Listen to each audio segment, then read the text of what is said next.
তীব্র তাপদাহে অতিষ্ঠ হয়ে পড়েছে জনজীবন।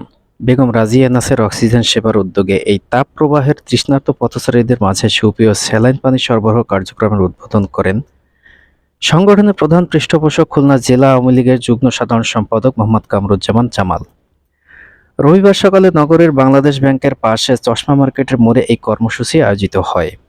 এ সময় উপস্থিত ছিলেন জেলা আওয়ামী লীগ সদস্য পাপিয়া সরোয়ার শিউলি ও জামিল খান, জেলা যুবলীগের সাধারণ সম্পাদক ইঞ্জিনিয়ার মাহফুজুর রহমান সোহাগ, জেলা ছাত্রলীগের সাধারণ সম্পাদক মোহাম্মদ ইমরান হোসেন, যুবলীগ নেতা বিধান চন্দ্র রায়, আবু সাইদ রনি, আল আমিন এহসান, সোহেল মোরল, ফরিদ আহমেদ, ছাত্রলীগ নেতা মোহাম্মদ ইসমাইল মৃধা ইমন, রফিকুল ইসলাম বাবু, মফিজুর রহমান মুন্না, গাজী আসিফ সহ আরও অনেকে।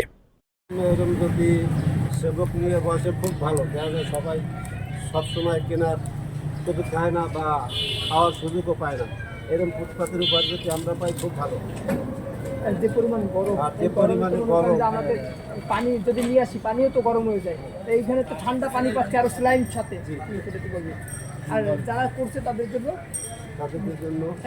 আবার বলেন যে তাপদ যে এত তাপদ জামাল ভাই, এই পানিটা খেয়ে আমরা খুব সুস্থতা বোধ করতেছি। এই গরমে তো অনেক সময় আমরা পানির গিটার রাখি, এটা খাইতে পারি না গরমে, এটা খেয়ে খুব উপকৃত।